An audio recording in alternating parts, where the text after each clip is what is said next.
You know what it is, the Front Left podcast, Front Left of All Conversations. You got myself, Tezza, and I'm joined with Trick or Treat. Josh _LFTS. And we have a special guest in the building with us today. To bring in Black History Month. Yeah, that's literally what I was going to say. Yeah. But yeah, we have to bring it properly in. Of course, yeah. Would you like to introduce yourself? Yeah, man. My name's Laurence Westgraph. I'm a historian of Liverpool and its black communities over the longue durée, so over the last 300 years. Let's just start off historian. Whoa, I didn't know that was like your actual profession. So, being a historian, I remember when I was in school, I used to love history, but my mum told me there's no money in being a historian, and like all you could be is a teacher, or work in a museum or something. Yeah. Well, it's the transferable skills, isn't it? So, you do research. So everybody needs people who've got the skills to be able to do research and have a respect for evidence. So it's very easy to transfer from doing a history degree to doing a law degree, conversion course. You can go into the police. Anything where you need to be able to investigate, a history degree is very useful. Mm-hmm. So it's not just as simple as just working in the museums industry or working as a teacher, although they're obvious ways to go. It's much more about having those transferable skills that are around, access to knowledge, basically. So I'm a historian because I'm passionate about history, not because I wanted to get a job. Do you know what I mean? But I know obviously a lot of people are thinking, well, how can I make some money from it? Yeah. Where did your love for history start? It comes from my family. So I was surrounded by books as a kid, and my nan, she'd never say, don't ask me questions. She was always like fueling my inquisitive nature. Do you know what I mean? So even if she had to come up with some BS, she'd tell me some answer. So she never ever encouraged me not to ask. And I guess that's really where it comes from. So I grew up in a family which was very, I would say very politically minded. So we were all involved in community development, community activism. And that kind of filtered down to having these books, do you know what I mean? Okay. So these books were lying around, I used to pick them up and have a little read. And that's kind of how I got an interest in history and understanding how and why Liverpool particularly developed the way that it did. Okay. So why didn't you think getting into archaeology? Why didn't you become like the Black Indiana Jones? You know what?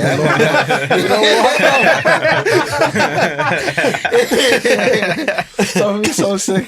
You can do it, man. Yeah. If you want to do it. Yeah. I'm very interested in documents, so I don't have to go down the physical digging up and using toothbrushes and stuff. But yeah, man, more power to you if that's your thing. Definitely. There's lots of stuff that you could do. Yeah, no, for real. So when you said you specialise in like Black history, we said this a couple weeks back on the pod that the history that we learnt in school was just British Empire. Yeah. So Yeah. The national story in Britain is very selective. So the way our history is taught, it's almost like propaganda. Yeah. So we learn about the development of Britain as a great nation, and the bits that don't make us look too great, we kind of sweep under the carpet, even if they're really integral to the development of the country. So most people do the Tudors. And you learn about Henry and his 6 wives. Now, I've always struggled with the idea that you take the most exceptional person within the society and use them to tell the national story. So you take a king or a queen, literally there's only one at any one time. They are literally the most exceptional person. And yet you use them as the vehicle for telling the national story. But you said an important point though. You said it's propaganda. Yeah, it is. That's what I said the other day. But I had that issues where you have to feed propaganda as history because that's where people get patriotism. Yeah, exactly. That's what I'm saying. It's part of this national story. Yeah, so it's like, see, I would have beef if I said it if someone went to Nigeria and taught me English history, because I'd be like, why are you feeling my love for that next country? I need to know my history in that country. So that's where you get that love. Do you get what I'm saying? Yeah, but history isn't about telling a story. It's about giving people the tools to be able to find out for themselves. Do you know what I mean? So we have this it's particularly at secondary education, you taught just more the narrative.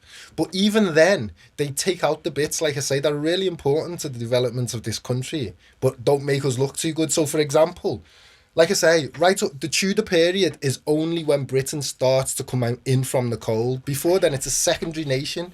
Places like the Holland, Spain, Portugal, these are all much more important places in Europe than Britain is. Britain's a secondary power. It's literally the 17th and into the 18th century that Britain becomes an important place, but they're the they're the times that we don't learn as much about. Like I say, we spend all this time talking about the Tudors. Yeah. But when Britain becomes important is when it acquires this empire. And how does it acquire this empire? Well, it acquires it through conquest and through slavery. But that doesn't make us look good. So that's the reason why that story is not told. The way you can see it really is because when I was at school, I did the Industrial Revolution. Yeah. So So you did the Industrial Revolution. Yeah. So you heard about all the workshop of the world, blah blah blah. Like, where did the cotton come from? Yeah. Yeah. Do you know what I mean? Like, who was picking the cotton? You just said that you just when we didn't get told about slavery and stuff, don't you feel like, because it's the time now, because it's not sensed as an achievement, think about, like, I'll say 200 years ago, slavery is an achievement back then, so that's what they would have pushed. It's just, as we've said, it's propaganda, so it's moving with what is deemed acceptable at the time. So it's part of, like, branding and PR. You only highlight the things that the consumer wants there and then, and that's history. So it's because everyone's now fielded that racism's not good or this and that. We don't talk about racism now, but we still highlight that we colonized. But colonization is still where you're taking them people as slavery. You were taking them people. Taking the countries. Yeah, that's it, basically. But I don't think that you get enough of that in school. I mean, I went to school a long time ago. The national curriculum wasn't even in place when I went to school. But I always felt I was always very, well, where's my history in this? Even knowing how Liverpool developed. Liverpool is the quintessential city of empire. When I say quintessential, I mean absolute. Before Britain has an empire, Liverpool is not even a town, never mind a city. Do you know what I mean? It's very much, Liverpool's growth is in line with the growth of the British Empire, and Liverpool's great decline lines up with Britain dismantling its empire. So Liverpool's population in 1931 is about 900,000 people. Once the war comes, you know, the post-war years, when Britain starts to dismantle its empire because these nations are calling for independence, so Liverpool's great decline begins, because all of our trade was primarily with our colonial with our colonies. Do you know what I mean? So our colonial possessions, so India, China, West Africa, and the Americas. That's how Liverpool became important, and more greatly, you know, that's how Britain becomes important. Britain doesn't have any natural resources, does it? It's a rock. You know, we've got a bit of coal, and we've got some tin down in Cornwall. But apart from that, we ain't got nothing else to sell. But yet this country has one of the largest economies in the world, and it's off the back of its empire. Yes, man. You know? Yeah, so touching upon what you were saying about, like, the history that taught to us is like propaganda. It's like similar to what Josh was saying. Obviously, it's pushed and it's more acceptable at the time. But it's also relating to, as you were saying, like, why Britain is great. Also has a link to how it affected all the other countries that it colonized, basically. I think that's what Laurence was trying to say, that, like, we need to be taught how Britain took over those other places and how it interlinks, so how it affects today. And that's what we weren't really taught as much. The part that we were taught was just the positive sides of it, so it makes it look as if Britain is great and Britain is great and has always been great, without showing the negative effects that it's had on all the countries that it's taken over, basically. So I think, I mean, for now, I don't know how you'd be able to change it now unless you completely switched up the curriculum, but there needs to be, like, the inquest, so you can show that this is why it became great, because it took from this place and it took from that place, and this is why this country in today doesn't like this country because of this, what happened 20-30 years ago, so everybody has, like, that overall picture, so they know that Britain is great, but it's great with asterisks because it stole from XYZ. Let me stop. I always think self-praise is no recommendation. If you're saying you're great, that don't mean you're great. Do you know what I mean? Other people may think, boy, you consider yourself to be great, but look at what you did in order to get the riches and get the wealth and get the grandeur. You went out and committed genocides. You know, legacies that are still not being dealt with today. You know, if you look, you know, most of us here have got West African connections. So if you look at even Central African connections, if you look at what happened in let's say Biafra during the 1960s in Nigeria, Nigeria is not a country. Nigeria is a nation made up of many peoples who all have their own distinct languages, cultures, religions, etc. The Europeans, the British came in and just literally look at the country, look at the lines that make up Africa, the straight lines, man. They just went with a ruler and went, this is a country. Nigeria was called Nigeria because the colonial governor's wife named it Nigeria. Did not know that. It's made up of all these other peoples, Igbo, Hausa, Fulani, Yoruba, etc. These are people who have their own cultures, and you see and that really manifests itself during the Biafran War when they were fighting against when each other. Fighting the Hausa and the Igbo were fighting. Yeah. Do you know what I mean? Because these places shouldn't really exist if it hadn't been for colonial infiltration. Do you know what I mean? Or colonial dominance For people who actually don't know as well, Freetown in Sierra Leone is another place where it's brought up with different people from all around Africa. Yeah. And that's why it's called Freetown.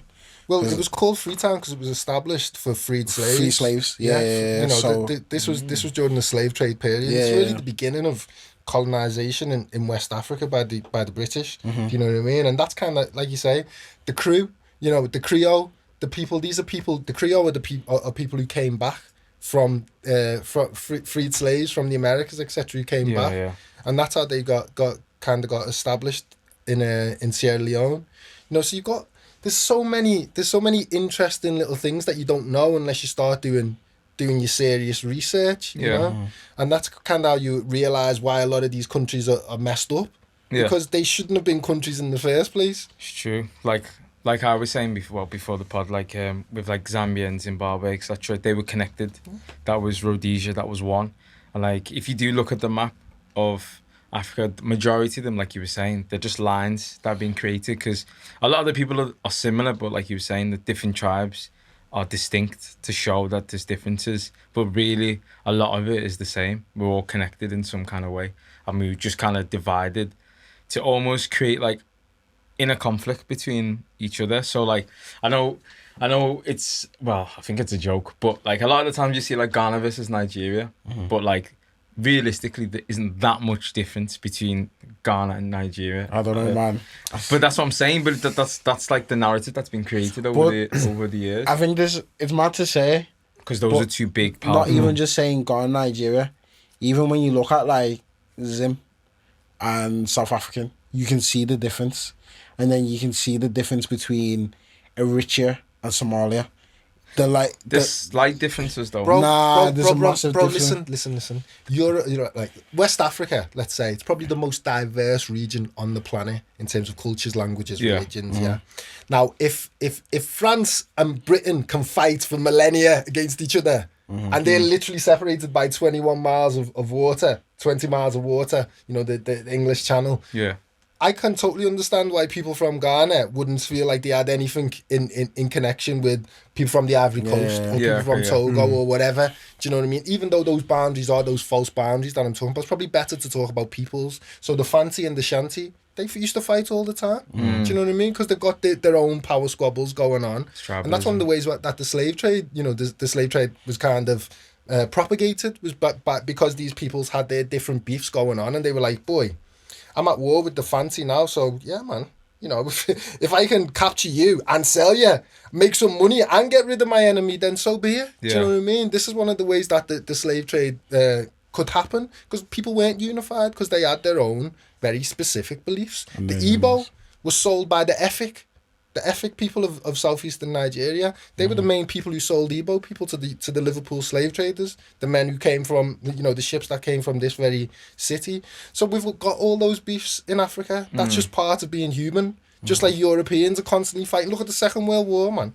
You know, it'd be crazy for us to come along and say, well, you know, they killed 6 million Jews, and that was just white people fighting white people. Do you know what I mean? That doesn't give us any kind of understanding about what went on. Yeah. Humans are humans. If I can take advantage of you and make a buck, I'll do it. Do you know what I mean? And that's just the way, that's human nature, sad as it sounds. So obviously you said you're a historian. Do you like specialise in one kind of field, or do you just... So when you were coming through, like doing your research and your studies, did you think I'm gonna in the future just look at this, or are you just gonna cover a whole wide variety of things? Yeah, well, I'm a historian of slavery. Okay. So I look at kind of how slavery helped to develop Britain during its golden age. So as I say, Britain's great golden age begins in the 18th century and continues into the beginning of the 20th century. And it's only really that decline comes after the Second World War, really. So I look at that period with a particular focus on the 18th and early 19th centuries and how Britain gets a black community, this early black community. So I always think it's funny when people start talking about the Windrush. It's like, you know, ooh, Windrush is like the first black people. Yeah. Like, what? You know, there's black people in Liverpool over 300 years ago, you know, and so we've just unveiled...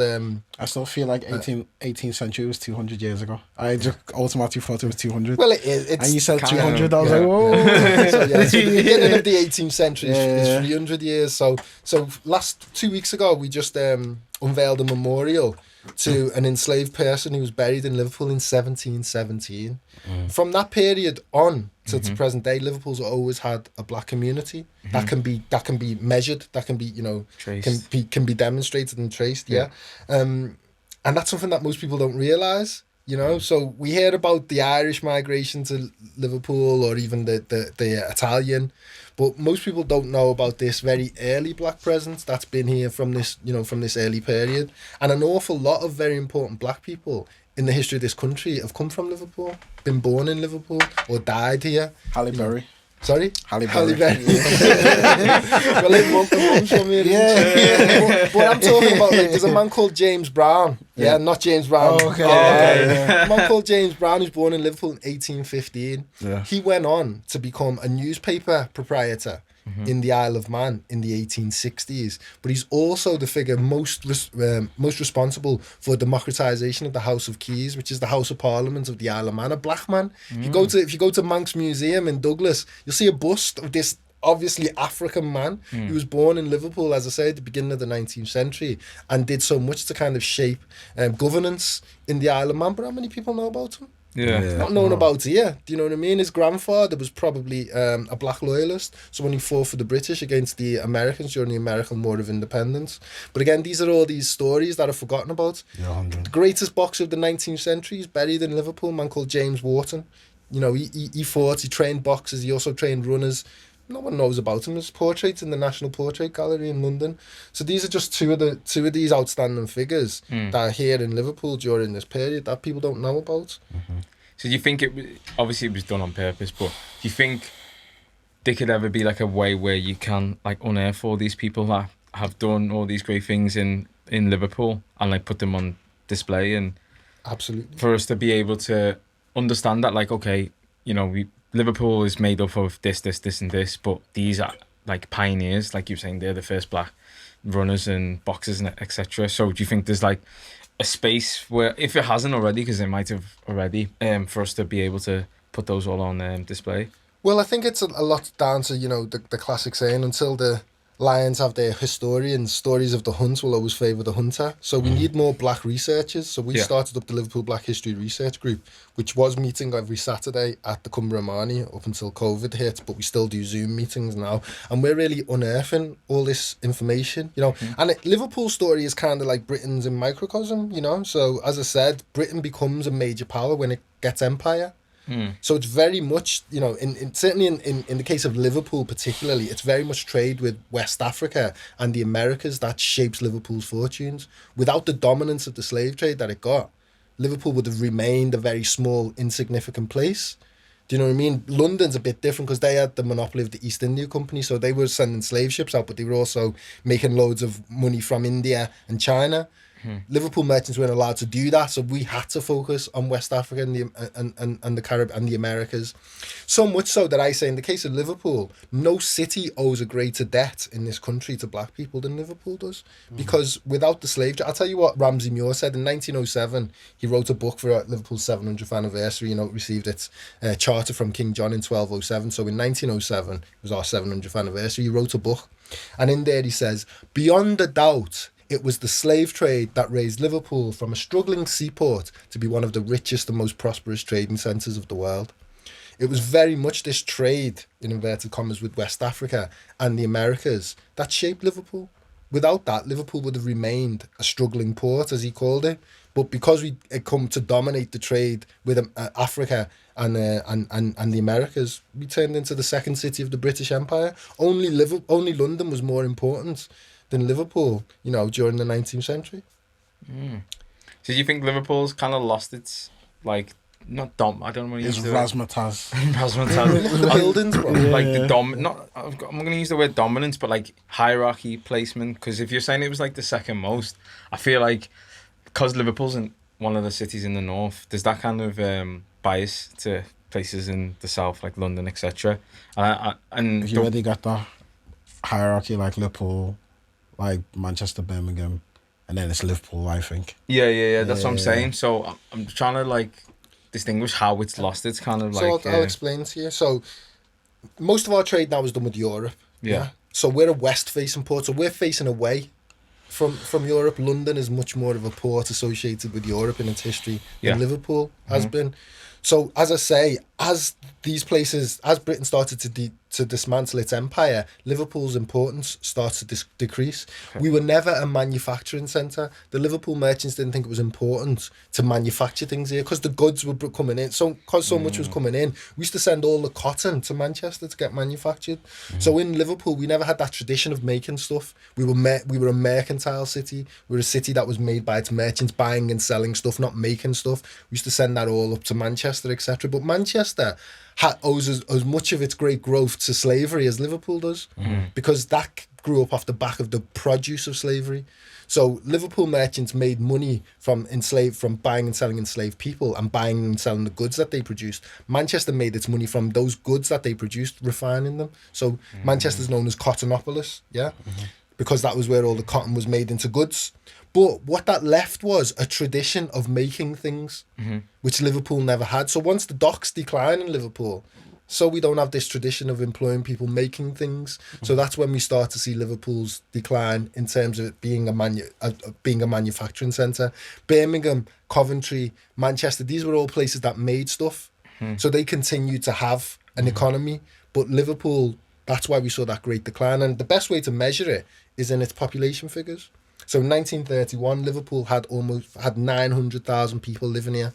Today, it's only got about 450 to 500,000 people. Living in Liverpool? Sorry? I thought there was like a million. That's what I thought. No, this is just in the city. If you look in the region, so if you said the Merseyside region, it is 1 million. But in the city of Liverpool in 1931, there was 900,000 and there's people. only 400 and now there's only about 450 to 500,000. I checked it, 500,000. No, but it's a massive decline, is what I'm saying. I like that small number. Yeah, but it tells you, it's not about whether or not you like it, it tells you something about the city, doesn't it? But you like it too. So people have left, is what I'm trying to say to you. Yeah, people have left because the economy went down. People go where the work is, innit? So people came here to take advantage of work opportunities. And once those opportunities go, so people left. And that's why you find like Mike Myers. Do you remember the actor Mike Myers? His dad, his family from, but they got off to Canada. Some of them got off to Australia. Others get off. Boy, you must have seen, whenever you go anywhere in this world, man, you can find the Scouser.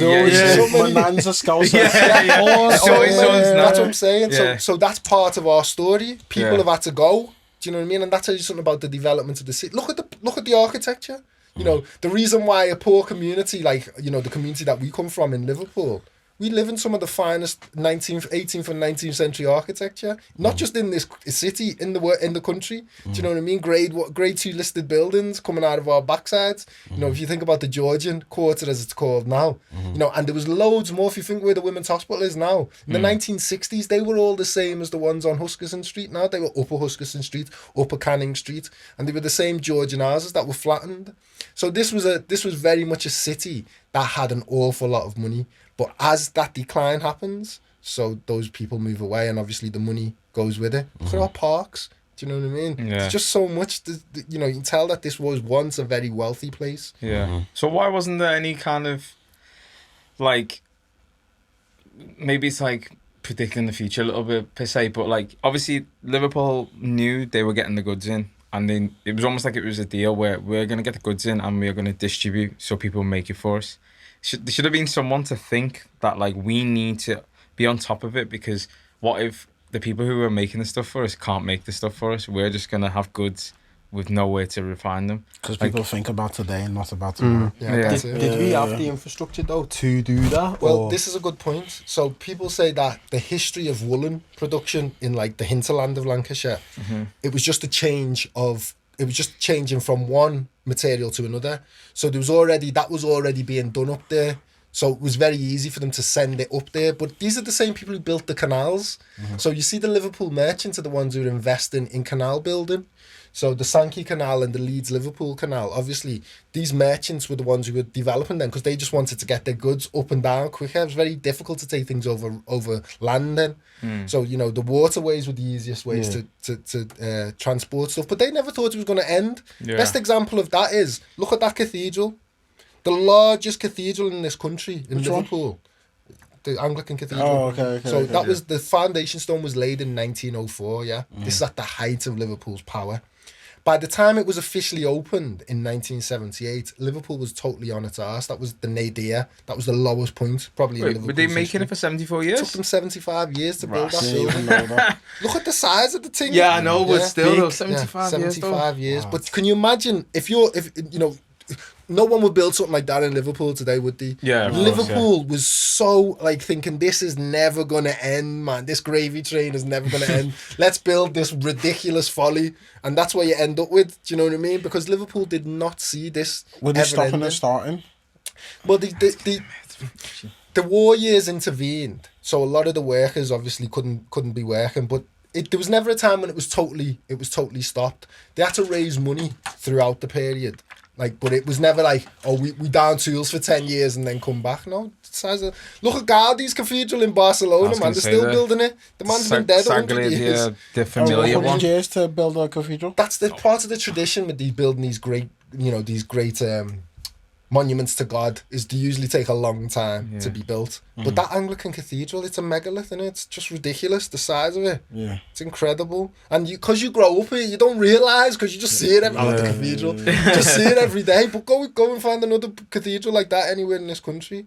Yeah, it's funny that you mentioned the Barcelona because I saw something about it the other day saying that, like, again, it was built from early people in that who inhabited in that area, and then, like they said, they didn't really have a plan to finish it. It was just like, we're going to start this, and then every couple 50, 100 years they just get people to continue it. That's why if you look right at the top, you'll still see, like, it's not actually finished. Like, after, like, when they get the money to, after like 20, 30 years and stuff, they'll get more people to just add That on could top be a of it. job for life for some. Yeah, well, some of them worked on that. Some of them worked on that for life. That building. It was Yeah. like people who worked their entire life on Liverpool Cathedral. Do you know what I mean? Yeah. Their entire working life was spent on there. Imagine that was a job, that'd be, I don't know. But see, for me, what interests me most is, like, where does the money come from? For Yeah. these buildings. Yeah. How did Liverpool develop?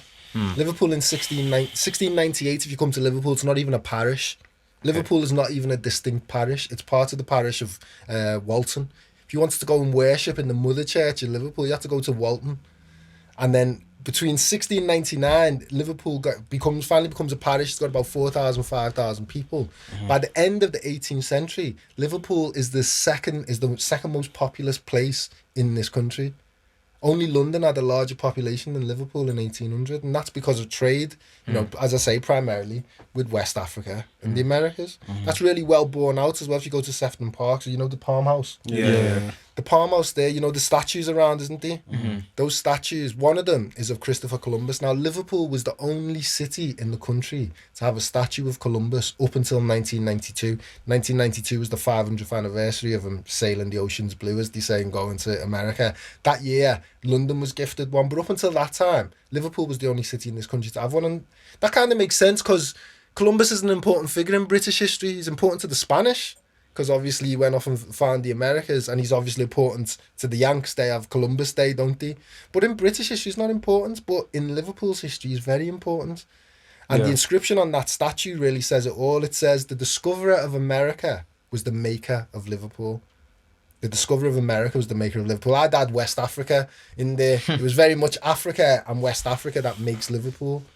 But that's kind of been forgotten. You know, we tend to think that, you know, it was the Beatles that made Liverpool, isn't it? But no, man, it was trade during the 18th and 19th centuries, and it was trade primarily with the colonies, West African colonies, and those in the Americas. So do any of those kind of trade markets, are they still like big for it to be like revived, let's say? Obviously, I'm not talking about slavery, but not so much for Liverpool, because it's changed. I mean, Liverpool now, it still does more tonnage than any time in its history, but it doesn't employ anyone. So all these docks now, it's all containerized up in Seaforth, isn't it? They come in that. No one like has to.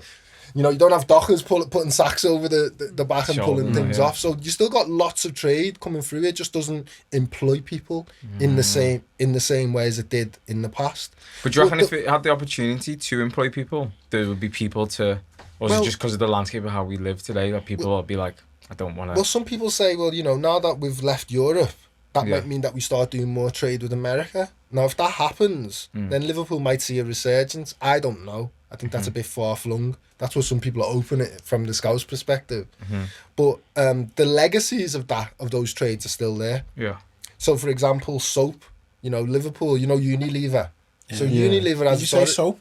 Soap, yeah. Oh, okay. The actual bar soap. Yeah. So Unilever has its origins here. Okay. Yeah, but this trade, the origins of soap making in Liverpool goes back to the early part of the 19th century. So most soap was made from palm oil. Yeah. Where was the palm oil coming from? West Africa, Congo, etc. And it was men like Lord Lever, the founder of what became Unilever, who his trade came off the back of this long-established trade in palm oil with West Africa. Now, the palm oil trade replaced the slave trade. The merchants who'd been involved in transporting enslaved people, when slavery was abolished, when the slave trade was abolished in 1807, they didn't give up the links. They just went to trade an illegitimate trade. So then it became produce. So then they started buying loads and loads of palm oil, and that palm oil will come back to Liverpool to lubricate machinery. So this is during the Industrial Revolution. So you'd use all these factories would all be lubricated, not with mineral oil as we use today, but with palm oil, literally palm oil from the nut. And then it'd be used, that was very greasy and grimy work. So then you'd make soap out of the palm oil as well. And that's the tradition, where the tradition of soap making in Liverpool really comes out of, this very cheap palm oil being brought in from West Africa by former slave traders. Okay.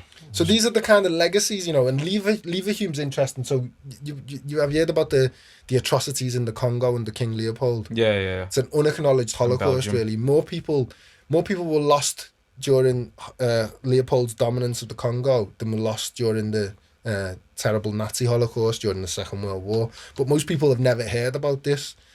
But Lever and also Alfred Lewis Jones, who was the founder of the Liverpool School of Tropical Medicine, the first school of tropical medicine in this country, they were both making loads and loads of money out of Leopold, out of the terrible atrocities that were going on in the Congo. Lever leased palm oil plantations, palm nut plantations. And when he leased the land, he also leased the people who lived on the land. So it was all forced labourers who were harvesting all this palm oil. And this is very much how he made his soap during the early part of the 20th century. The School of Tropical Medicine, is that only a Liverpool thing? No, it was founded here. Oh, okay. This is the first one. I used to go and get my injections there. I remember. I don't really hear of it no more. No, it's still there. Is it still Bill there? Gates gave it £5 billion.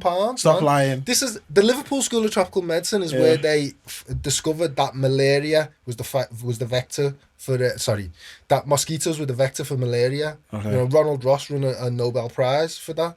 But that came off the back of Alfred Lewis Jones, who owned a shipping company called the Elder Dempster Line, which traded with West Africa. As I say, he had the monopoly of trade between Congo and Antwerp for Leopold.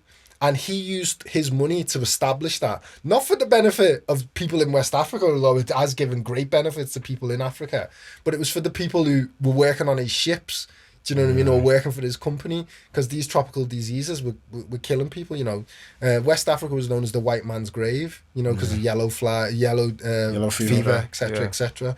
So he decided to put some money into the development of that, which has had all these great knock-on benefits, but so much of Liverpool's philanthropy comes out of great exploitation. Do you know what I mean? So you find, and this goes right back to the slavery period as well. So this is something that isn't really known about, that we really need to be willing to do more research and to find out. Liverpool University has its origins in wealth accrued through slavery. Yeah. John Moore's University does. The Liverpool's Infirmary was founded by slave traders. But these are things that most people know nothing about. You know, the fine art I wouldn't collections know. that we have in this city. The Walker Art Gallery is considered to be the National Gallery of the North. You know, we've got we've got a copy of the most expensive printed book in history in this city. Last time it sold in 2014, it sold for $11.5 million. What book is it? It's called Audubon's Birds of America. What's it about? It's a book full of paintings of the birds of America. There's only 119 copies left in the world. Last time it was sold at auction, sold for like $11.5 million. It was a merchant who owned plantations, cotton plantations, who bought it for Liverpool back in the 1860, right around 1860. And you know, this is how Liverpool's been left with all these legacies. You know, these great legacies that we think of, but you know, the wealth has its origins in great, you know, exploitation, enslaved people, you know, taking, you know, abusing people in other parts of the world, etc. Just go into the museum. You know, you see some Benin bronzes in there, the Queen Mother's head. You know, all these amazing Benin bronzes that came out after the punitive expedition in the late 19th century when they destroyed the Ober's palace and took all the Benin bronzes. That was a Liverpool regiment that did that. Brought them back. They were sold all in the British Museum. You know, loot it. It's just loot. Do you know what I mean? But most people don't know anything about it because they don't do their research. Yeah. But go on. Well, that's why I say Liverpool, more than any city in this country, owes a great debt to people of African descent because we shaped the city. Yeah. But I feel like, even though you may say that, I feel like you're saying, a lot of people don't know the historical roots, and like it gets diluted over the years and it gets hidden and lost. So for like you were saying, we need more black researchers, and the things that you're doing as well, probably bring into light the way that we can now show how Liverpool and other parts of Great Britain have like had their roots like, well, hidden or lost, and then now we have the opportunity with like technology and being able to research from previous years to like bring it back to light. But so moving that on, but like obviously you do like the slavery tour walks as well. Like, do you want to elaborate on Yeah, those? man. So I've done walks on the history of slavery, Liverpool and slavery, for almost 25 years, and I kind of use them as a way of doing what I call history in 3D or education in 3D. So rather than just sitting in a room and talking about it where you can't really get any idea of what I'm talking about, you know, you have to make a mental image in your head. I like to take people out to these places. So you can see, you know, you can go to these places of memory and stand when an enslaved person was sold, or look at a building that was built through wealth accrued through slavery. And, you know, I find that I can engage with a totally different demographic than I can in a lecture theatre or in a seminar room. You know, young people really can like really dig, for want of a better word, going out and seeing these places. You know, I get a lot more young people interested in the walks than I would if I just give a lecture. Yeah, exactly. It's history in 3D.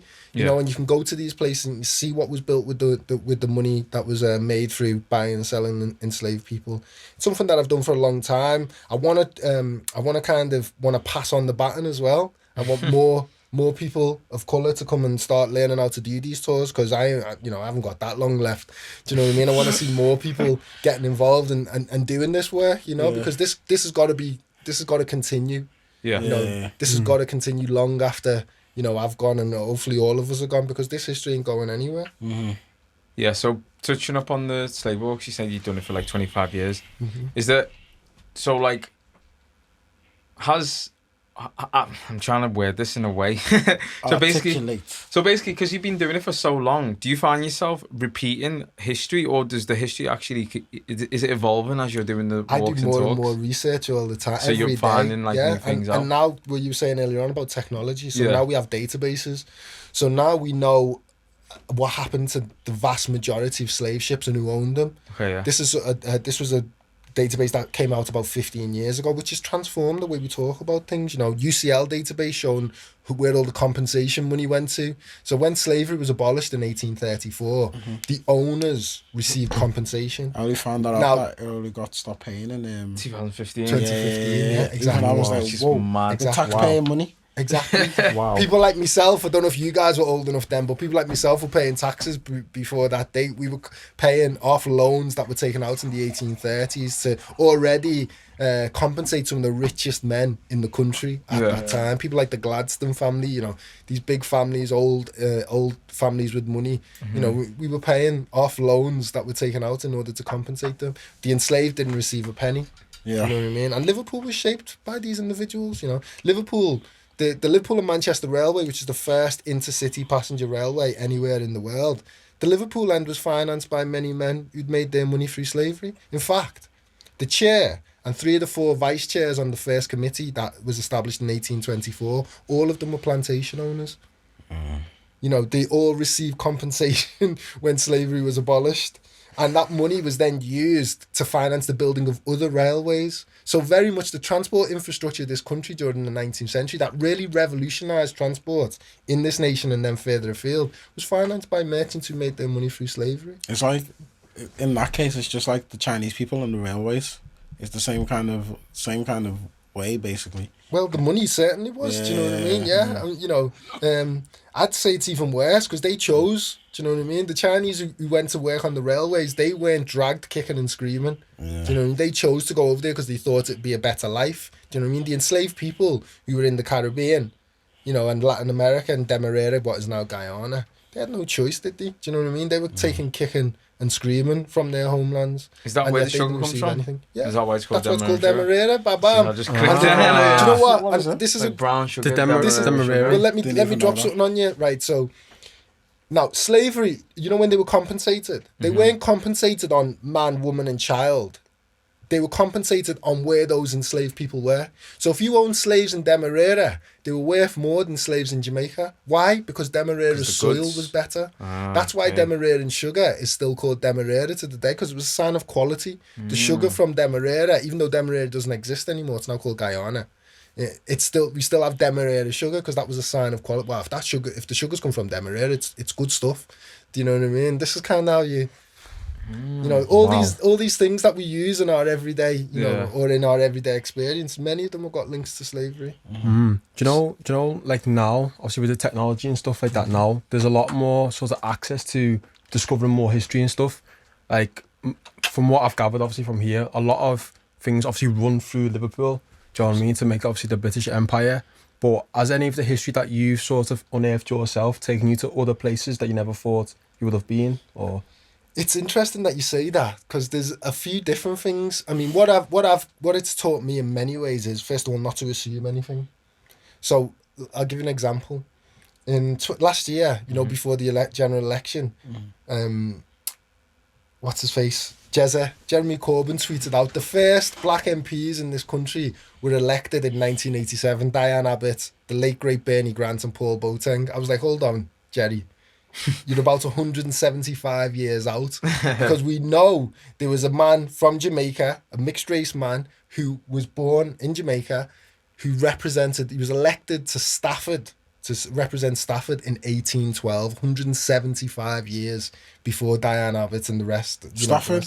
Yeah, Stafford he had a big estate up there. He was actually the son of a slave trader. Okay. A slave trader from Liverpool who brought his kids back to Liverpool because if they would have stayed in Jamaica, they would have been prejudiced against them. They wouldn't have been able to they wouldn't have been able to get a job, wouldn't have been able to join the professions, wouldn't have been able to inherit their full wealth. So he brought them back to Liverpool, to England, where there was no laws against that. As mad as it seems, in Jamaica, there was more laws against black people of colour being able to get on than there was here in Liverpool. So he could come here and represent a borough in this country, but he couldn't have stood for the Jamaican Assembly in Jamaica. And that's mad because he was mixed race and he was accepted like that. Yeah, because he had dough. Because very much in this country, like then, if you had the money, your kind of colour was like by the by. This happened, and there was loads of these examples. So I don't think any of you are going to be into horse racing, yeah?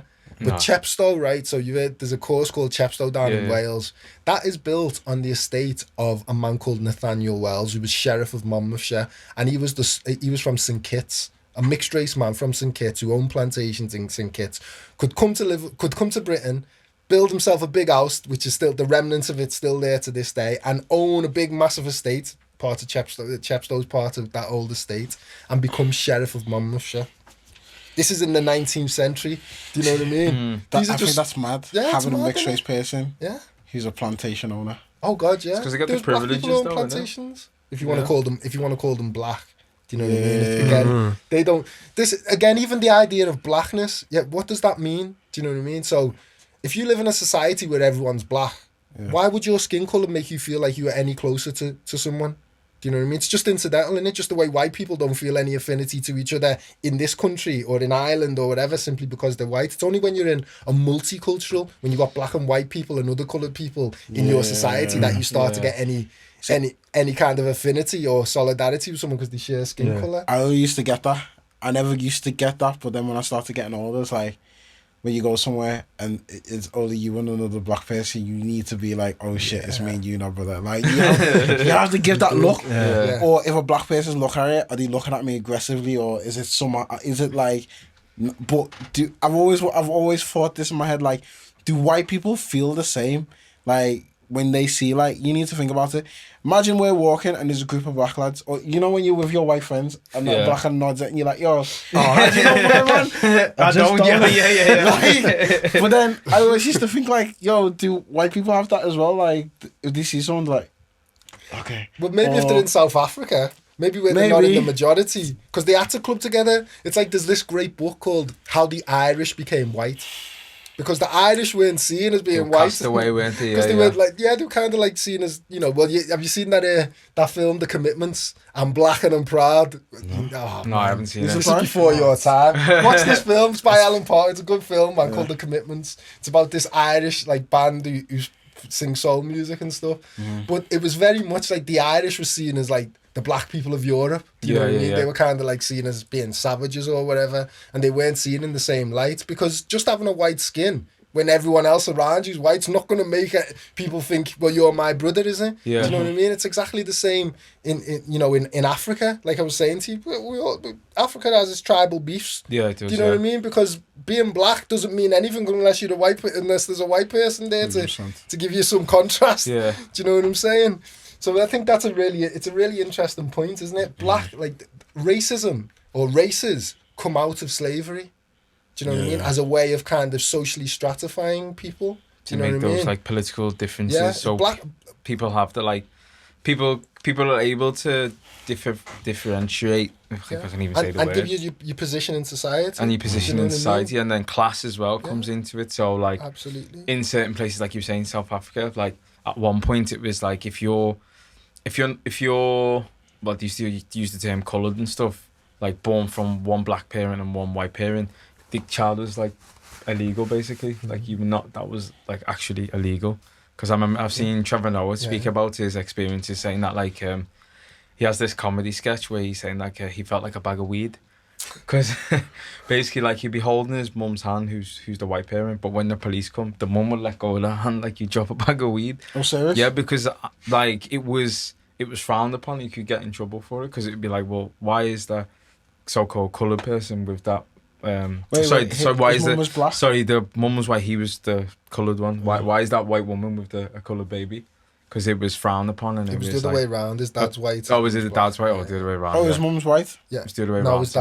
his dad's white, his mum's black. Yeah. Okay. But yeah. So his mum was scared to hold a mixed race baby? Yeah, because you get in trouble for It it. was miscegenation, as it was called in America. It was illegal. It's literally So illegal. black people and white people weren't allowed to have relationships. So obviously the offspring of that relationship would be illegal, because the act is illegal that made the child. Yeah. Same in the American states. Do you know what I mean? There was all these laws. I think Alabama only took its law off interracial marriage about 20 years ago. Do you know what I mean? Although they hadn't been enforcing it, but the law wasn't taken off the statute books until about 1995, something like that. Do you know what I mean? This is how crazy that these societies based around race and your position within that society kind of was shaped. Yeah. And then you wonder why America's got so many problems around race, because race was it's been very viscerally defined over there. Do you know what I mean? There's still a lot of taboo around mixed race relationships in the States, even to this day. You know, like here, if you're middle class and you're black, you go and live in an affluent middle class community. In America, you've got affluent black middle class communities and affluent white middle class communities. So even when you're making money In There's still America, you still segregation. stay, there's still segregation. Yeah. But do you Do think you it know would what I be mean? like that in Britain if we had a larger population of black people? Because America's like that because they have 10 million, how many, 100 million black people or whatever it is, like in different areas. So you can create communities where you have that diverse like separation where you can have a black middle class or a white middle class, upper middle class. But in this country, because there's only like a small, Minority. we're the minority. So I don't think we have We the. can do that. Yeah. I don't think we could. I think the history believe is what you're different. saying. You think which? Sorry. I think it's all to do with the history and how those societies were History. shaped.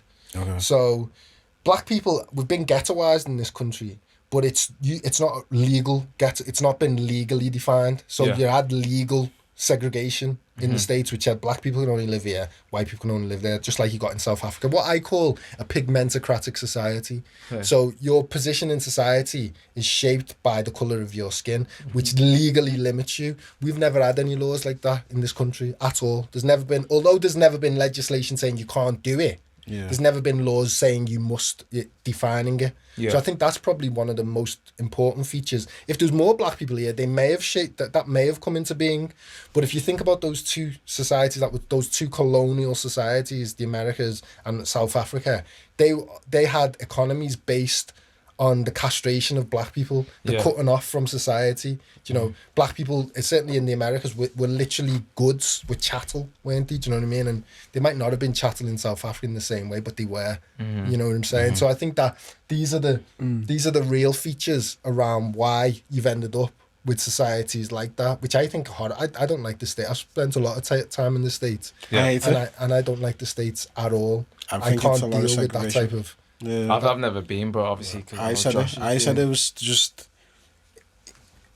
It's not what the media made it out to be. Oh God, no. It's actually, America is the best polished third world country. Like I've been to I think you're being kind. I've been to Nigeria and I prefer Nigeria than America.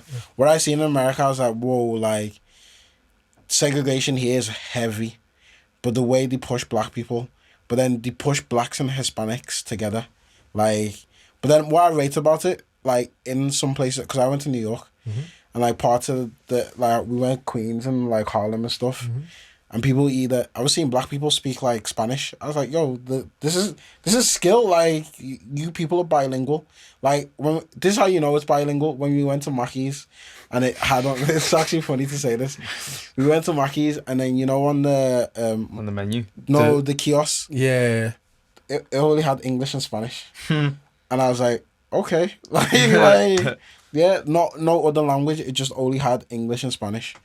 And I was just like, that is crazy. But like touching up on what you were saying, if you like related to this country, where you were saying like you've got like the black people and the Hispanics pushed together, that might have been just through survival. Because like as Laurence was saying before, with the Irish people, I know there's a lot of you'll find a lot of black people who are mixed with Irish because Definitely, yeah, definitely, especially in like Liverpool and Manchester and stuff. Because back in the 80s and stuff, the Irish and the black people, like whether they like whether it's Jamaican or West African or whatever, they bound together and then they ended up having children.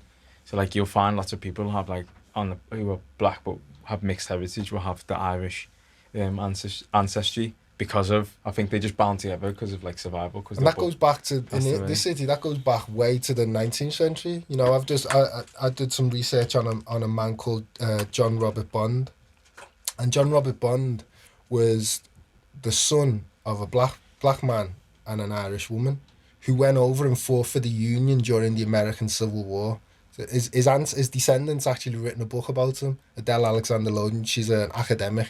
She's at George Washington University, and she wrote about this black Scouser who literally, the story come down through the family that he went to fight in the American Civil War because he wanted to free the slaves, and he actually married a woman who was freed after the end of the Civil War, and they settled in America. And then the family got involved in the civil rights movement over the generation. The book's incredible. It's called Homelands and Waterways, if you want to check it out, man. Incredible book about a man born in the Baltic in 1846, who then goes over, as I say, and helps to establish, fights in the war and then helps to establish a family that were very active in the American civil rights movement.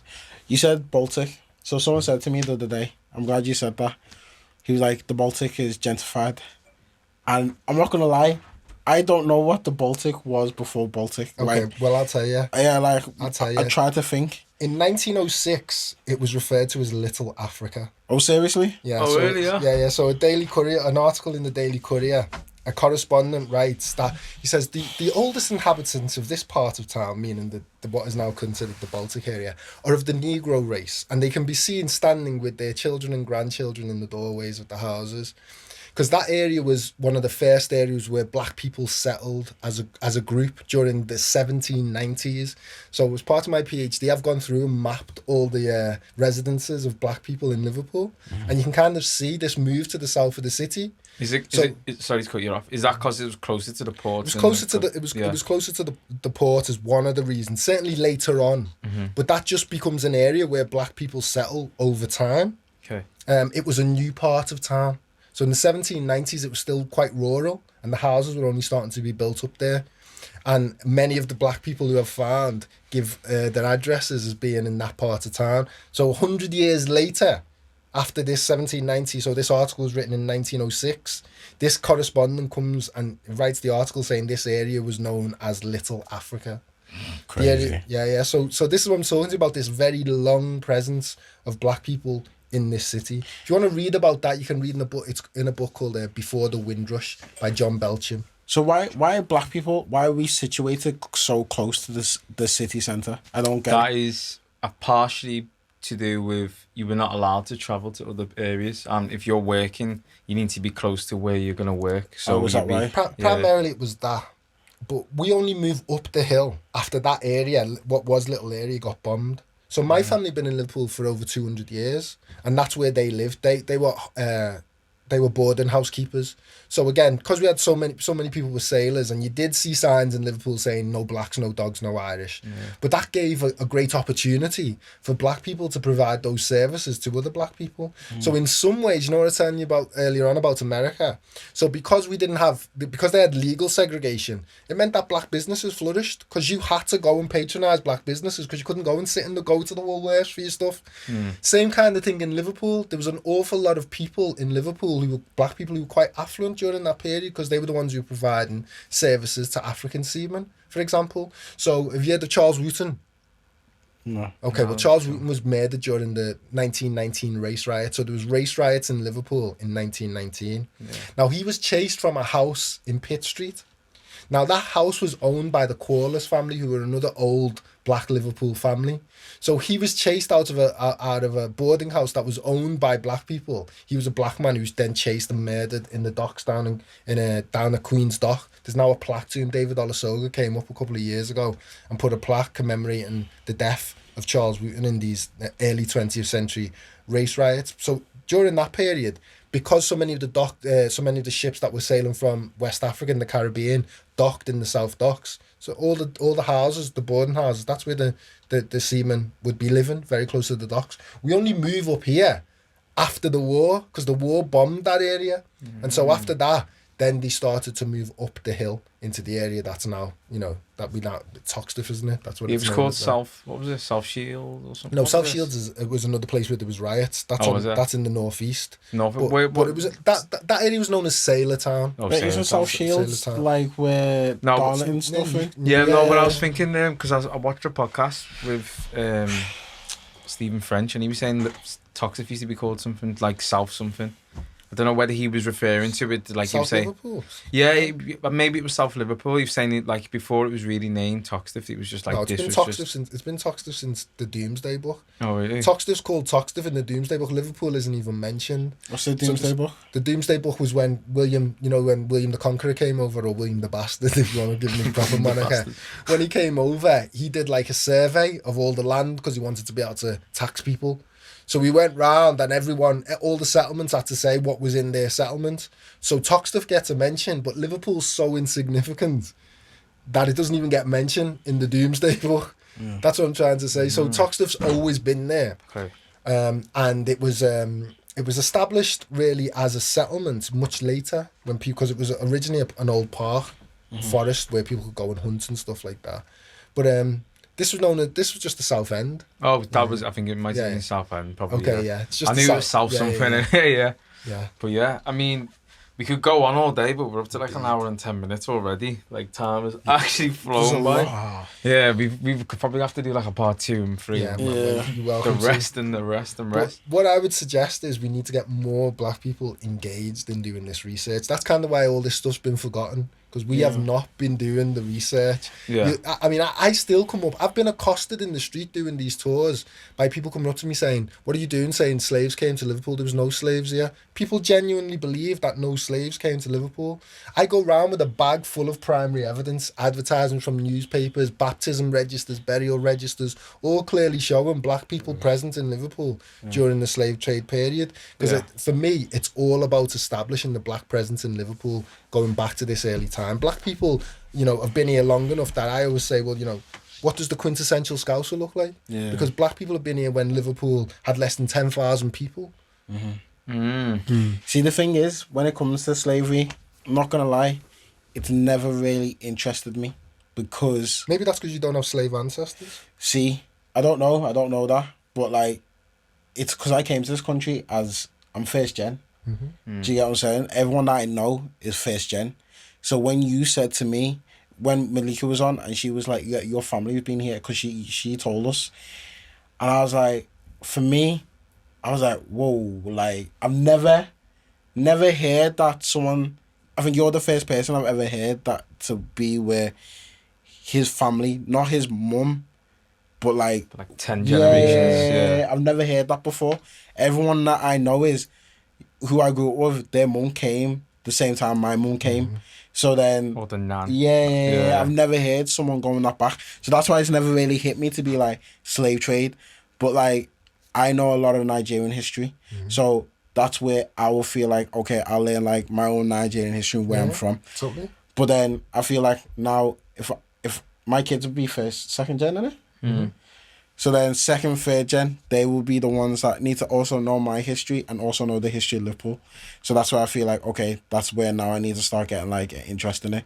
But I would say growing up, never thought like, because I'm not tied down. See, this is what I'm saying. This is a really important point, and it shows how heterogeneous the black experience has been. Do you know what I mean? We're not all descendants from enslaved people, but our history has kind of shaped this country. And I always say specifically Liverpool, bringing it down to a real local level, because Liverpool has so many links with West Africa that weren't created even during the colonial period, that were created during the slave trade period. So, you know, the Nigerians were coming to Liverpool in the 18th century to get an education, not just as enslaved people.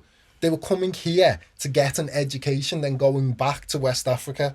The elites, the African elites, the merchants were sending their kids over basically to learn the tools of the trade. Yeah, you need to go and learn how to speak English, because that way then you can help us when we come to do our business trades, and you can see how much the price of fish is. Do you know what I mean? So, you know, the manillas that we're buying off these men when they come for enslaved people, you can find out how much they're getting them for back in Liverpool. So we know when you know, nah man, we're not paying you that much, or the guns, not paying you that much, or the beads, we're not paying you that much, because we know how much they made. So this was not just the slave trade. There was all these other nuanced things that were going on during that same period, and that's why we've got this very long history. In Ghana, the name Brew is very well known, BREW. These are the descendants. If you've got a name Brew, these are the descendants of a white slave trader who settled on the west coast of Africa. And many of them used to come to Liverpool throughout the 19th and 20th, even right up into the 20th century, to come to university here. That was a tradition that had gone right back to this early period of this man sending his kids, and then the grandkids come out. And now they're obviously black again. Do you know what I mean? His kids would have been mixed race. But because they were all married and they had status in West Africa, you know, they're black, but they hold I think he was Irish actually, an Irishman's name. Do you know what I mean? So you've got all these amazing like nuances that you don't really think about, that have really helped to shape the history of this place in so many different ways. But I think that's time. Where can the people find you if they want to reach out to you? You can get me on Instagram at Liverpool in Slavery. We've got a really interesting Facebook group called Liverpool in Slavery. They're the two main places that we do things. I'm also running the Liverpool Enslaved Memorial Project, which is to raise a memorial to the slaves who lived, died and were buried in Liverpool again. This is a controversial part of history, but we raised 35 grand to put a memorial memorial up to them literally within 2 weeks. Oh, wow. When the Colston statue came down. So next year, hopefully, we'll see that go up. We're also doing an essay competition with schools, and we're going to do a tour guide and scholarship for people who want to learn how to do the tours, so I can get a rest. Perfect. Yeah. Have you guys got anything else to push? Plug? No, that's me. That's the Front Left Podcast. You can find us on Instagram, Front Left Podcast, Twitter, Front Left Pod, and that's us. Over and out. Peace.